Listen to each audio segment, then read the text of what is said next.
In August of 2020, before I had got into the co-op program at UBC Sauder, I participated in a hackathon held by Scotiabank.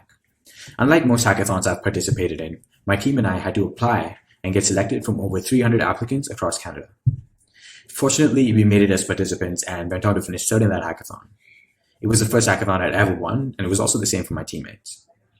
The greatest gift of winning that hackathon wasn't just the satisfaction of winning something, or the $50 gift card we each received. It was in fact the connections I made with recruiters and employees at Scotiabank. And about 4 months later, the relationships I built during that hackathon helped me get not one, but 3 interviews for 3 different positions at Scotiabank for a summer internship. Case competitions and hackathons are common activities students take part in outside of their courses. At case competitions, participants are grouped into teams and presented with a business problem that needs to be solved. There's usually a client, and your team is like a group of consultants, so to say, who find a solution. What you essentially end up doing at a case competition is problem solving and validation. What is the problem exactly? How big of a problem is it?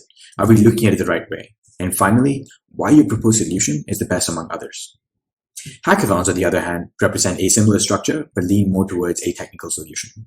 You still spend time articulating and validating the problem, but you spend a larger chunk of your time building a technical solution via coding and design. So why are case comps and hackathons important anyway? If you're early into your career and trying to apply to a bunch of internships, you know the value of having work experience. Not everyone has direct work experience they can put on their resume, right? For most students, early into their career, work experience is indirect, or in other words, from extracurricular activities, or just non-existent sometimes. And this has a massive impact on how companies perceive students' applications for internships. And it sounds a lot like the chicken and the egg problem. You need work experience to get the internship, but you need an internship in the first place to get work experience. I don't blame companies asking for work experience, but I strongly feel that as students, we have a lot more to offer than just the curiosity and a willingness to learn. Case comps and hackathons can effectively convey to a recruiter that you have what it takes to excel in the role that they're hiring for. Here's how. Let's say you're interested in becoming a business analyst. You attend a case comp or a hackathon where you identify and articulate the problem, do some market research, and finally outline a solution taking into consideration what the client's requirements are, the risks associated with your approach, and how you plan on mitigating those risks. These are all common responsibilities of a business analyst in any industry. And if you're looking to break into tech, hackathons can be a great platform to experiment with the latest programming languages and frameworks, and ultimately leave you with personal projects that you can add to your resume.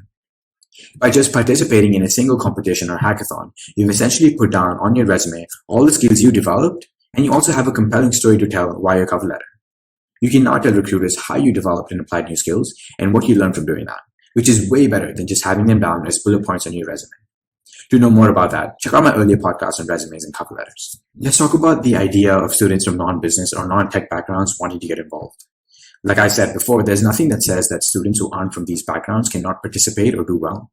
And this is primarily because all of us problem solve every day in our lives. We just have different approaches and solutions that are unique to our experiences. Take the example of someone who's a fitness enthusiast. They set a goal of building muscle or burning fat. They measure their calories and plan their workouts and meals all within the limited time and budget that they have. This is a very apt analogy for what companies expect students to do at these competitions. There's a business goal that needs to be achieved. It requires innovation and problem solving within the time, money, and resources that the company has. And I know so many people in my network who don't come from business or tech backgrounds and yet excel in areas that are traditionally not viewed as opportunities for students such as themselves. One of my close friends is a kinesiology major, which means her background is in kinetics and the functioning of human body.